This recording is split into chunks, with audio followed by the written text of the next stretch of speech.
What's up, everybody? It's your boy Jerome, and I'm here today with the review for Love and Hip Hop Hollywood Season 5, Episode 3, and it's titled Separation Anxiety. Man, when I tell you watching this episode, I died laughing from beginning almost to the end, because at the end I wasn't really laughing, but this episode had me rolling on my couch like I was crying laughing. So without further ado, let's get into the video.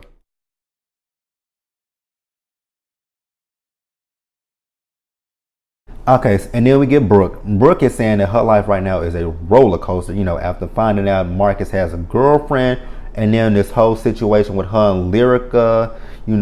She feels bad because Lyrica actually kept her secret last year when, she had all that shit going on between Marcus and Booby. So she does feel a little bit of a way about telling, everything, but she can't be too bothered with that right now. And, Brooke is talking about how when her career first got started, she had the big boobs and all that kind of stuff, which I'm like, damn, girl. And I thought about it back to her with the girlfriend. I'm like, damn, her titties were big as fuck. But now Brooke wants to get a breast reduction done because I guess they're hurting her back and all that kind of stuff. So she sits down with her doctor, and her doctor's just telling her about everything. And then he also tells her that he found some lumps on her breast, and he believes that they're benign tumors, but he won't know anything until he actually goes in and, does the breast reduction, and he does a biopsy on them to see for sure if they're benign. Now, that is, she's talking about how breast cancer, it ain't something that runs in her family. Now, I do want to put this out there because we are actually getting ready to come up on Breast Cancer Awareness Month. So all my ladies out there, be sure to get your mammograms because it can really help you a lot. It can really help you guys out. Like I have a cousin, she's my favorite, one of my favorite cousins, and in 2016, I believe it was, she went to the doctor on Christmas Day, or it was Christmas Eve or Christmas Day, I can't remember which one. And she found out that she had breast cancer. And, after we found that out, I was completely terrified when my mom told me that she had breast cancer. Like, that was the last thing that I wanted to hear. Actually, when my mom told me, I told her, you know what? I don't want to hear it right now. That's not something that I'm trying to listen to, because cancer is something that runs in my family. And just to hear that news, it just really took me down for a few days, actually for a few weeks.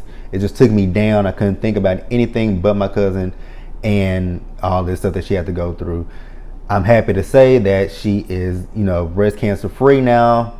So like I said, ladies, just get your mammograms and stay up on your health. Like, that's the most important thing that I can say. Stay up on your health with your mammograms. And then you get this scene with Brooke. She's meeting with what's that nigga name? Marcus. And when Marcus get out that car, he gonna walk up to Brooke and ask her what you want. I'm like, nigga, what the fuck? Like, he talking about he don't want a continuation of what happened with the whole situation with Stasia and all that kind of stuff. And Brooke is like, hold up, bruh. It's not even on that kind of tip like that. Like, I want to get the breast reduction and all that kind of stuff. And he like, yeah, I know you want to get the breast reduction. And she was like, well, the doctor found some tumors and he thinks they're benign, but he's just not, he don't know. He won't know that for sure until he goes in and he does the biopsy. And then Marcus's whole script just changes. I'm like, nigga, I don't even know why you came at her on that kind of tip. Like, I think if Brooke was coming at you on that tip of you and your girl, like, she would have said something when you hopped out that car. But the fact that she didn't come at you on that tip, like, how you gonna come at her like that? So, he talking about he gonna beat her for her. And then Brooke is like, but you got a girlfriend. And and he in his interview talking about, Stasia not gonna be happy about me being there, but Brooke is my friend and all that kind of stuff.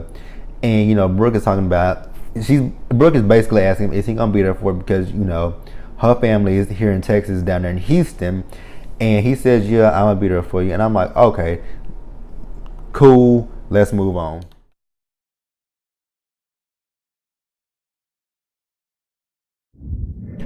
Okay, and then we get this scene with Rockstar and Apple Watts. They in the studio. So Apple Watts coming to the studio, and he talking to her, trying to run off his resume once again. And he's asking her, does she have anything to hit him with? So Apple starts spitting her rhyme, and I'm sitting here thinking to myself like, okay, but the last time you was with, Clutch and Pearls last week, you didn't have a rhyme ready for him, but now you all of a sudden got a rhyme ready for Rockstar. Not judge him, just saying you got something ready for him, but whatever. And so Rockstar is telling her how he got something for her, but there's a big thorn in his foot and all that kind of stuff. And the big thorn in his foot is Clutch and Pearls, and I'm like, huh? Like, and then he's sitting here talking shit about Clutch and Pearls, but putting himself up here, and I'm like, what kind of bitch made ass nigga are you to sit here and talk about him in front of this girl that you don't even really know? And I'm so glad that Apple Watts clocked that. Like, she's like, you the type of person that I gotta watch out for, because you talking to me, a perfect stranger, about this man behind his back. Like, that's not the type of shit that I want to work with. And I was so 100% here for Apple Watts with that one. Like, I was so happy. Like I said, I'm happy that she clocked that, and she was like, you know what? I'm not gonna work with you. I'm just gonna take my chances and work with Clutch and Pearls. I'm like, kudos to you, Apple. Like, you are really making me like you more and more as the episodes go by, because I just couldn't work with somebody that's gonna sit there and talk shit about somebody in front of me. Like, that's some fucked up ass shit. Like, actually, I had that situation at my job. Someone that I thought was my friend, had a conversation with another person about me behind my back. Mind you, we were all together. We went out to eat, and this other person waited for me to leave to have a conversation about me with my quote friend, saying that I've said stuff about him, and that someone was talking shit about me, and I had to do just what Apple did when it was finally brought to me 2 days later. I was like, you know what? I don't play that I don't play that he said, she said bullshit. Like, if you got something to say about me, if you feel like somebody's talking about me, or if you feel like I'm talking about somebody, address that shit in front of me. Don't go behind my back talking about me, because if you do that, I lose all kind of respect for you, and I lose trust for you, and so I was like 100% on Apple Watts side when she said that. Like, go Apple Watts. Like, I don't like people who do that kind of shit. Like, it's fucked up, and it's two-faced as fuck is what it really is.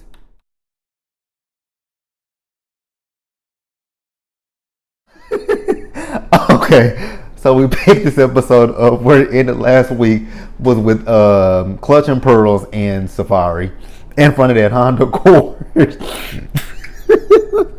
I'm sorry. That shit was funny. Oh God, this episode killed me. So like I said, they went in front of that Honda Accord. I feel bad for whoever. I feel bad for whoever's car that was, cause they were fucking that car. They would have fucked that car up. And if I had came out there and saw those motherfuckers in them camera crew by my car, I'd be like, wait a minute, bitch, why y'all fighting by my car? Like, what the fuck?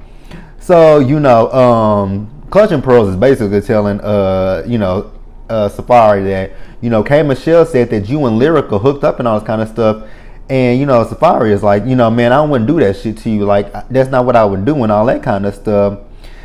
And basically Safari has been very nonchalant with this, and like, if this is your boy, like, how you gonna be so nonchalant with him, with you texting his wife and all that kind of shit, but you nonchalant. And what really got me was when Safari said he gonna text Lyrica and tells Lyrica how Clutch and Pearls is acting. I'm like, Safari, you not making this shit any better, my nigga. Like, why would you sit there and tell a married man that you gonna text his wife and tell her how he acting? Now, I did crack up laughing when Safari pointed out that A1 had on those the black nail polish and them disco ball looking ass shoes. I cried laughing to myself. Like, when they pinned in on those shoes, I'm like, what the fuck, Clutch and Pearls? Like, them shoes are ugly as fuck. Look like you need to take them shoes off and hang them from the wall and just let them spin around while the music is playing. But like I said, I don't get how Safari can be so nonchalant. Like, if that's your boy, like, I'm not understanding how you can be that nonchalant about him thinking that you slept with his wife. Like, you should be like, nah, man, I wouldn't do you like that. Like, you my boy. Even if you lying through your teeth, just be like, nah, man, I wouldn't do you like that. Like, you my boy. We've been rocking for a minute, so why would I do that to you? Like, that's how I would play it. Just me being honest. Okay, and then we get Brooke. Brooke is saying that her life right now is a roller coaster. You know, after finding out Marcus has a girlfriend, and then this whole situation with her and Lyrica. You know, she feels bad because Lyrica actually kept her secret last year when, you know, she had all that shit going on between Marcus and Booby. So she does feel a little bit of a way about telling, you know, everything, but she can't be too bothered with that right now. And, you know, Brooke is talking about how when her career first got started, you know, she had the big boobs and all that kind of stuff, which I'm like, damn, girl. And I thought about it back to her with the girlfriend. I'm like, damn, her titties were big as fuck. But now Brooke wants to get a breast reduction done because I guess they're hurting her back and all that kind of stuff. So she sits down with her doctor, and her doctor's just telling her about everything. And then he also tells her that he found some lumps on her breast, and he believes that they're benign tumors. But he won't know anything until he actually goes in and, you know, does the breast reduction, and he does a biopsy on them to see for sure if they're benign. Now, that is, you know, she's talking about how breast cancer, it ain't something that runs in her family. Now, I do want to put this out there because we are actually getting ready to come up on Breast Cancer Awareness Month. So all my ladies out there, be sure to get your mammograms because it can really help you a lot. It can really help you guys out. Like, I have a cousin, she's my favorite, one of my favorite cousins, and in 2016, I believe it was, she went to the doctor on Christmas Day, it was Christmas Eve or Christmas Day, I can't remember which one, and she found out that she had breast cancer. And, you know, after we found that out, you know, I was completely terrified when my mom told me that she had breast cancer. Like, that was the last thing that I wanted to hear. Actually, when my mom told me, I told her, you know what, I don't want to hear it right now. That's not something that I'm trying to listen to, because cancer is something that runs in my family. And just to hear that news, it just really took me down for a few days, actually for a few weeks. It just took me down. I couldn't think about anything but my cousin and all this stuff that she had to go through. I'm happy to say that she is, you know, breast cancer free now. So like I said, ladies, just get your mammograms and stay up on your health. Like, that's the most important thing that I can say. Stay up on your health with your mammograms. And then we move over to one of the scenes that really fucking took me out. Like, I cried laughing with this whole scene. So it's Clutch and Pearls. He and Little Lyrica's house, and No Man Pam is there. And Mona, bitch, you ain't shit for what you did with No Man Pam. Because for y'all to go from her feet up to her stomach, I'm like, y'all are wrong as fuck for that. Like, y'all could have just panned in on her face and we would have knew it was No Man Pam. But y'all had to go up her leg to her stomach. Like, oh my God. And then No Man Pam is wrong for that fucking wig that she got on. Like, that wig is ugly as fuck. Like, No Man Pam, please take that wig off and burn that motherfucker. And in her interviews, it ain't no better. Like, that wig look like it's silk and synthetic. Like, please take that off. And then I'm not one to talk about teeth because I ain't got the perfect teeth in my mouth, but No Man Pam's teeth are horribly fucked up. And then that big ass nose ring that she got on her nose, like, oh, what the fuck is that an actual earring that you got in your nose? Like, what the fuck is that? But moving on from that, you know, No Man Pam is like, you know, she can't believe what's going on between Clutch and Pearls and Lyrica. And then on top of that, Safari's supposed to be his friend and all that kind of stuff. And, you know, Clutch and Pearls is like, yeah. And, you know, he's like, when he mentioned this to Lyrica, she flipped out and all that kind of stuff. She got so heated and all that kind of stuff. And No Man Pam was like, well, you know what that means when you get all heated and stuff. You know, it's probably some truth to it. And I'm like, you damn right, it's probably some truth to it. Like, you don't get that worked up and that heated over something that's not true. Like, if it's not true, you'd be like, what the here's how I would be. If somebody came at me accusing me of some shit that I didn't do, I'm be like, okay, if you dumb enough to believe that shit, then believe it. But I can't make, I'm be like, I can't make you believe me and I'm telling you the truth, but I'm telling you the truth. I'm not gonna sit up here and get worked up and be like, fuck you, fuck Safari, fuck everybody. Like, no, I'm not gonna do that kind of shit. Like, it ain't that deep to be like, fuck everybody. And, you know, while No Man Pam is in the kitchen, Lyrica Senior comes in, and she's talking to Clutch and Pearl's talking about how there's hearsay going around. He's letting people get in his head that don't know him, don't love him, and all that kind of stuff. And he took vows to be with Lyrica and to love her and to protect her and all this kind of stuff. And he's like, well, did Lyrica tell you, what she did and all that kind of stuff? And Lyrica Senior's like, she don't give a fuck and all that kind of stuff. And I'm like, why are you flipping out on him? Like, he ain't done nothing wrong. Like, you even said it yourself that your daughter got some inappropriate text from Safari and all that kind of stuff. Like, I wasn't really understanding that. But he also did say that 3 people have said the same thing, and that's when she said she didn't give a fuck. And then No Man Pam just say, throw that shit, don't you talk to my son like that. And I'm like, oh my God. And then Lyrica Jr. Lyrica Senior picks up that chair and tries to throw it at No Man Pam, and here they go start fighting with each other. And Clutch and Pearl's like, you know what, put her out, and then he put his mama out. I'm like, God damn. She's like, you all Hollywood and shit. Your name ain't A1, you Floyd. And I'm like, I cried laughing with that shit because it was funny. Like, it was funny as fuck. Like, I get why Clutch and Pearl's put them out. Like, y'all did be fool for no fucking reason. And I actually hate to say it, it was actually No Man Pam's fault. Like, but Lyrica Senior should not have said she didn't give a fuck. She should have just said, you know what, just because 3 people said it, don't make it true. That's all she could have said instead of I don't give a fuck. Like, oh my God, this episode has killed me. Like, Mona, bitch, you have really done it with Love and Hip Hop Hollywood. Like, this is episode 3, and we keep getting good episode after good episode after good episode. Like, this shit has put New York to rest. It's put New York to bed, and it sure as fuck put season 7 of Atlanta to bed. Now, we gonna see what Miami does when it comes back, cause like this shit has been, like, I'm here for it already. Like, we are 3 episodes in. This shit is hella good. I forgot to mention that No Man Pam in her interview talking about that, Lyrica Jr. and Lyrica Senior are a part of the Illuminati. I said, not the Illuminati. And she talking about Clutch and Pearls has gone Hollywood and just left him and her and his brother in the wind. I'm like, okay, No Man Pam, if you say so, but whatever. Okay, and then we get this scene with Clutch and Pearls. He is meeting up with his mama for dinner, and basically he just want to meet up with his mama so he can apologize to her about kicking her out the house. And when he gets to dinner, he sees his big brother Floyd. I was like, Floyd and Lloyd, huh?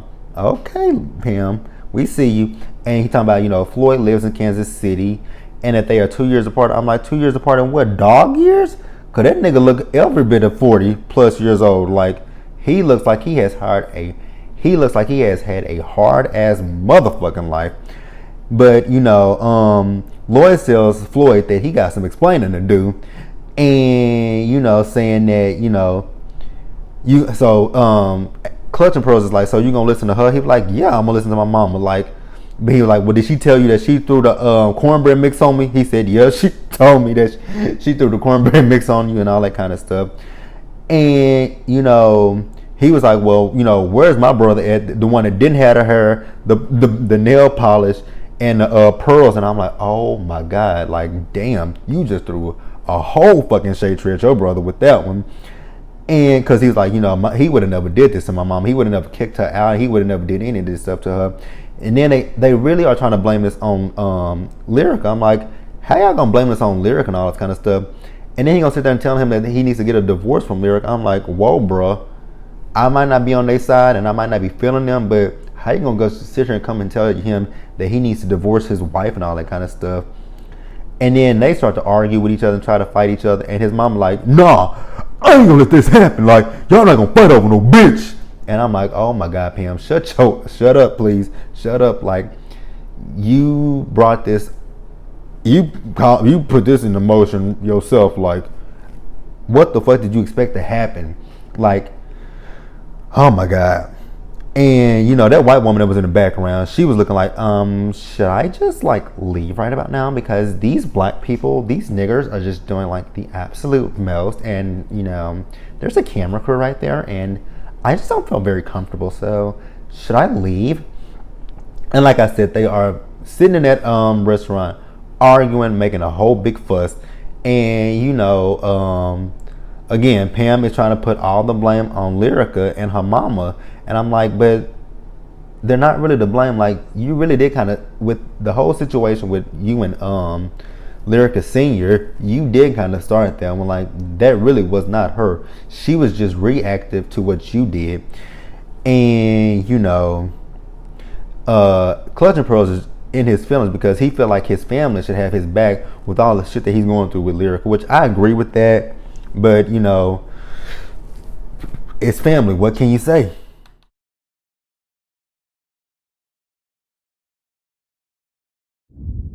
Okay, and then we got Princess. She is getting a mold done of her baby bump, and she has Paris there with her.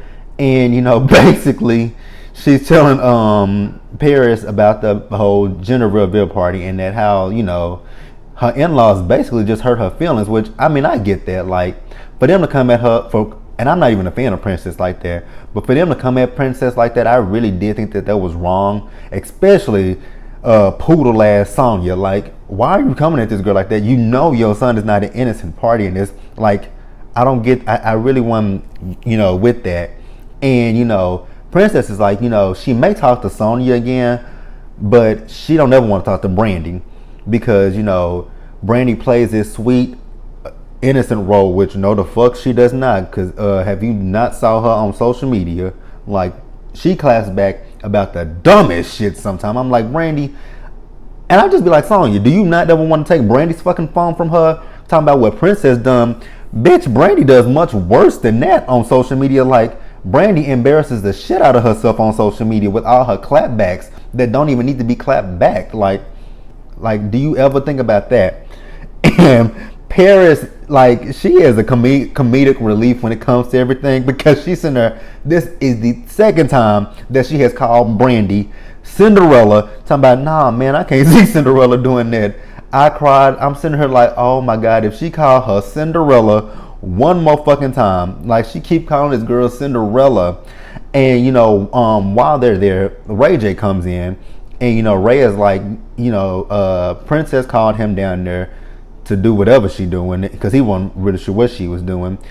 And you know, basically he's come to his senses with the drama with his family, and he realizes that it was all on him, that he put himself in that situation by going to Vegas and by putting himself in a situation, sorry, it was a bug, by putting himself in that situation where the girls could even text his wife and make it look like he's cheating on Princess. But Princess said that she didn't even believe that Ray was cheating on her. It's just the fact that he went to Vegas and left her alone, which I get that. Like, your wife is 6 months pregnant, or 6 or 7 months pregnant, and here your ass is going to Vegas, and you in a room with some other bitches. Like, what the fuck? And you know, he said, okay, so like I said, he said that he apologized to Princess. He takes all the fault for it, and you know, Princess was still in her feelings because, you know, when they were at that gender reveal party, she felt some type of way about Ray trying to make her apologize, give that public apology. And I'm still on Princess' side when it comes to that public apology. I don't feel like Princess owed them shit. Like, she wasn't wrong. Like, I think that Sonya forgets who her son is sometimes. Like, really, Sonya, like, you forgot who Ray J is? You know what your son does. Like, get the fuck out of here. And, you know, basically, Ray J is telling Princess that he wants her to come back home. And she's like, yeah, I need to come back home because I've been wilding out and all that kind of stuff.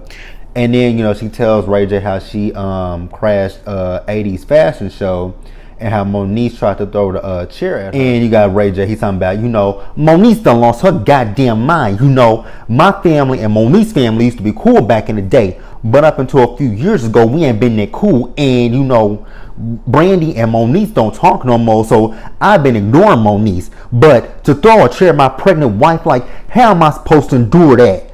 And I'm like, Ray, you doing the most. I get it that you are upset that Monique threw a chair at Princess, but your wife did put herself in that situation to have Moniece possibly throw a chair at her. Like, we all know Moniece is not all the way there. Like, why are you surprised that Moniece attempted to throw a chair at Princess? And then, Princess is over there talking about, well, in about 2 months, you ain't got to worry about checking her. I handle Moniece. And I'm like, Princess, shut the fuck up. Like, I was almost on your side. Like, I've been on your side with Sonia and all this kind of stuff. But when it comes to Moniece, like, you want to talk about Moniece being a bad fucking mother, but here you are possibly putting your child in danger. And now I was like 100% on Ray's side with what Ray said. He said, nah, you're not going to check Moniece. Because what you going to do is you're going to be at home with our daughter and you're going to be worrying about raising her instead of trying to go after Moniece. And I was like, Ray, look at Ray J with the common sense. Like, Princess girl, you are stupid as fuck. Why do you want to go after Moniece and you gonna have a newborn baby? Like, what the fuck? Like, give yourself time to heal and all that kind of stuff. But let the shit die. Let the shit die with Moniece first and foremost, because you are the one who started this shit with Moniece in the first fucking place. Like, bye, Princess.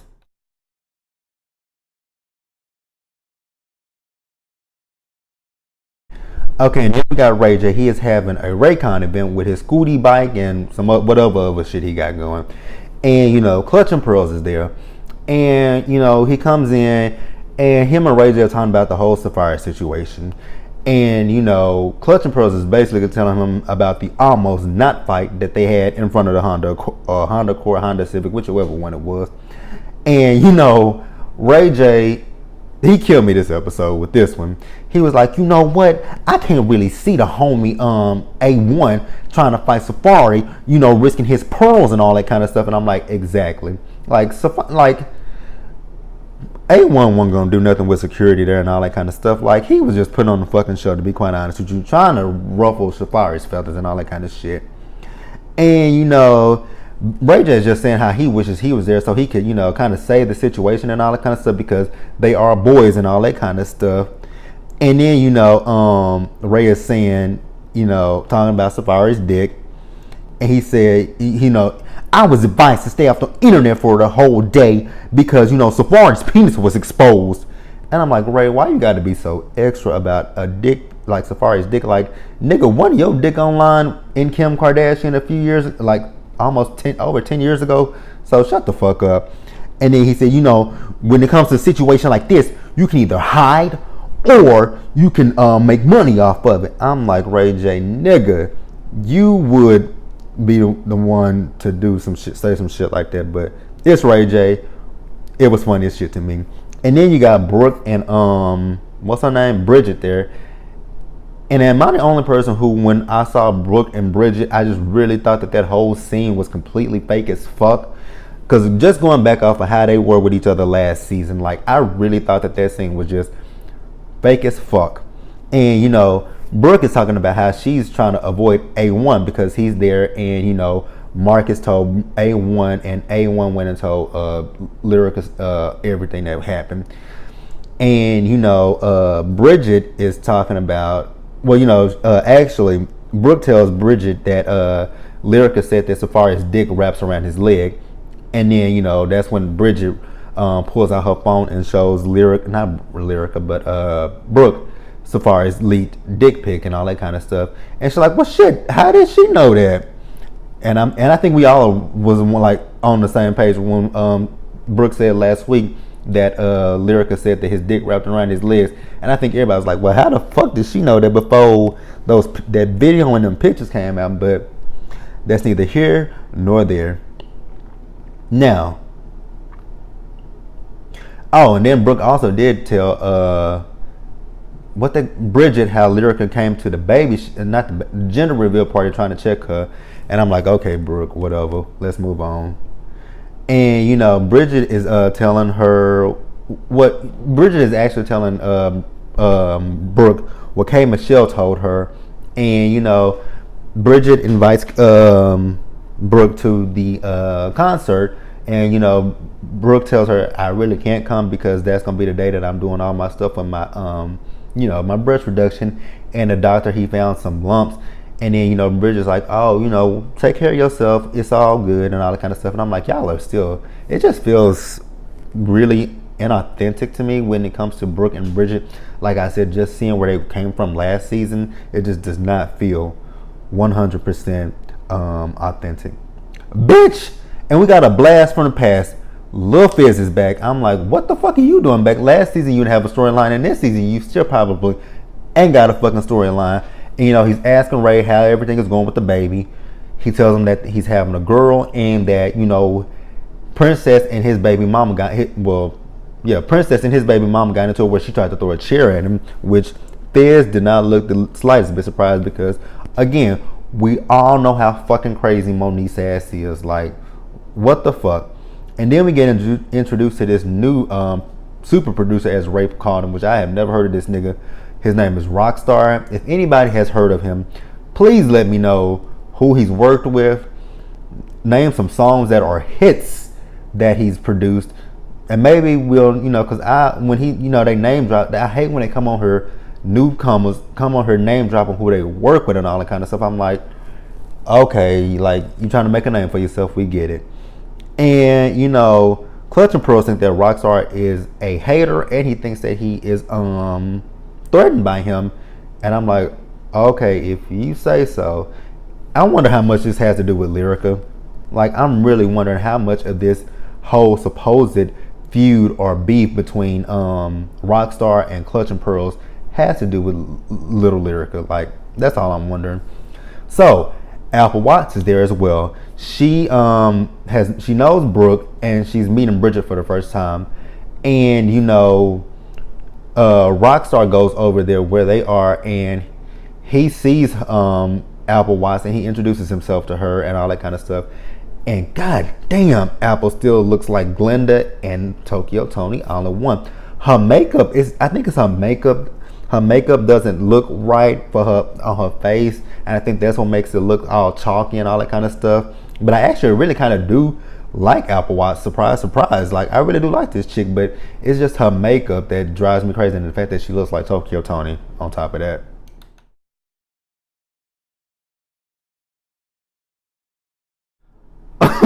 Okay, so we have K Michelle's concert. Bridget Kelly is up on stage singing her song, and I'm like, this is what we wanted to see last season with you, Bridget. Like, promote your music, girl. Like, don't be doing all this bullshit and stupid shit for no reason, because you really have a great voice. Like, you need to promote your fucking music. That's what you need to do.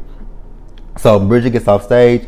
K Michelle goes on stage. K Michelle is like, she feels good and all that kind of stuff. It feels good when you on stage, the people buying your music, they support you and all that kind of stuff. And I'm pretty sure it do feel good. So like I said, K Michelle performs. Then she goes backstage, and she's talking about how her body basically is telling, after all these bad surgeries and all that kind of stuff, her body basically is telling her to sit down, but she wants to keep going. And I'm like, bitch, listen to your fucking body. You've already pissed your body off once enough.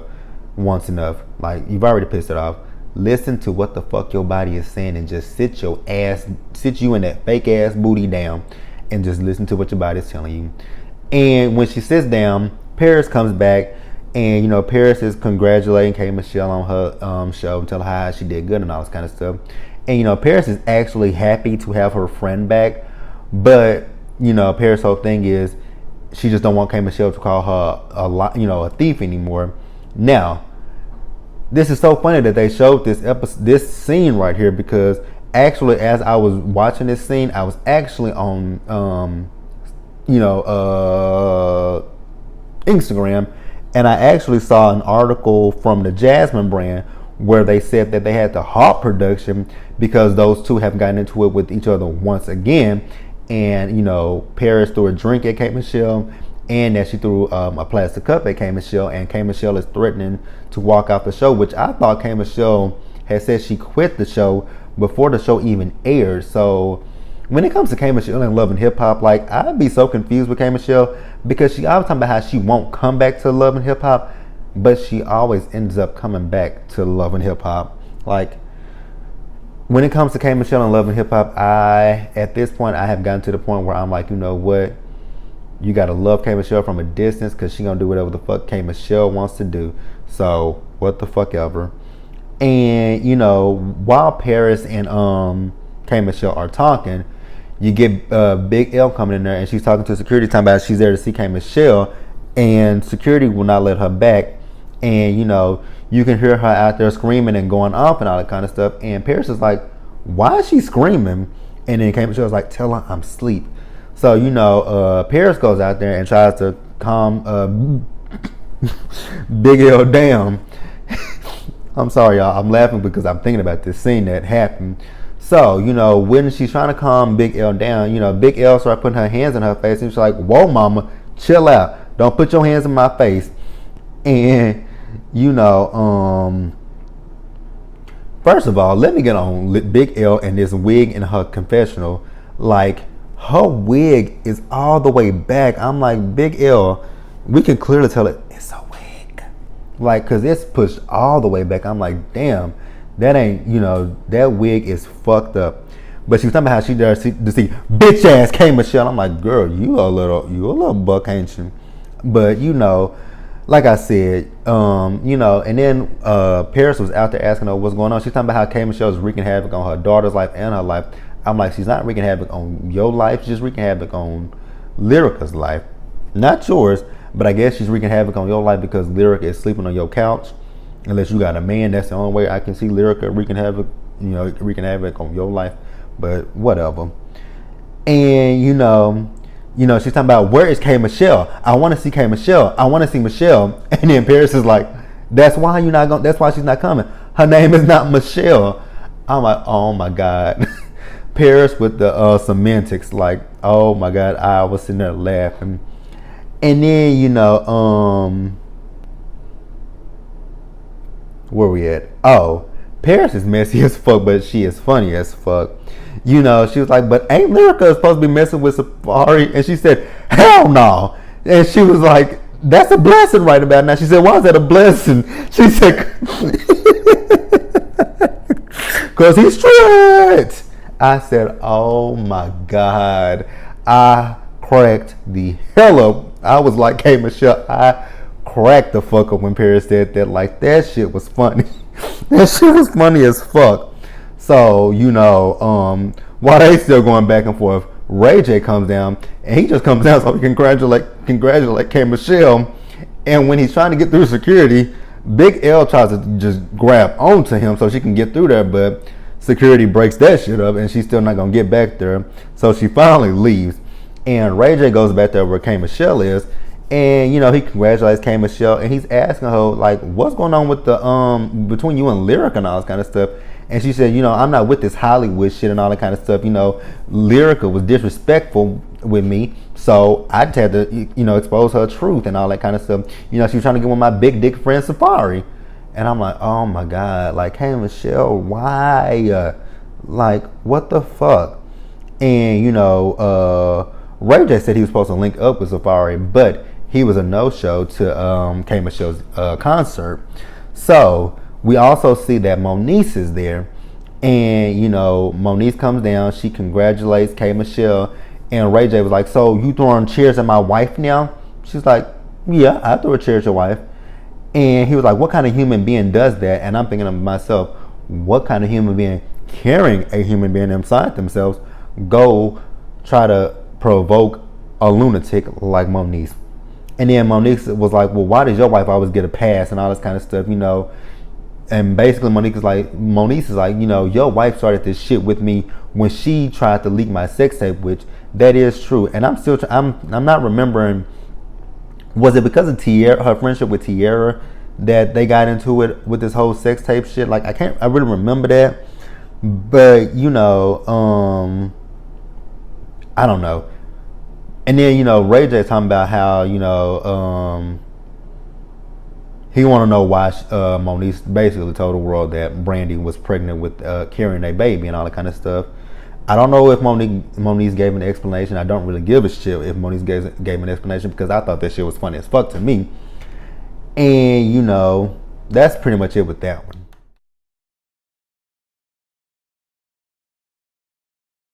All right, and then lastly, everybody, we have Safari and Ray J. They are finally linking up, and Ray J just basically feels like he is the one who can, make all this shit right again.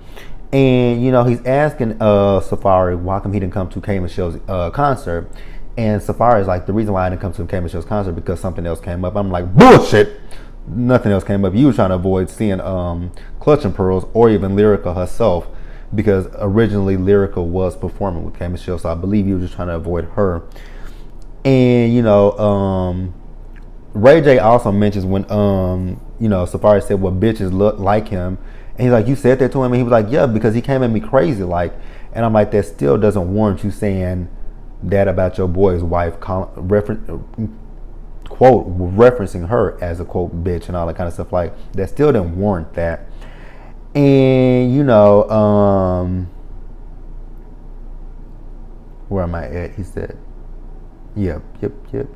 Okay, so Ray J basically, he just started bluffing to Safari, saying that, you know, Lyrica copped to everything, saying that, you know, something happened between her and Safari once or twice. And Safari's like, nah, nothing happened between us once or twice. But Safari did also admit that, you know, he did send her a pic, but it wasn't the right kind of pic. So I'm assuming he sent her a dick pic before his dick pic even leaked onto the blogs and all that kind of stuff. Now, like I said, Ray J was basically bluffing, saying that, you know, Lyrica and Clutch and Pearls are back together. And in order for them to get back together, Lyrica had to basically just own up to it and say that, you know, she and Safari fuck.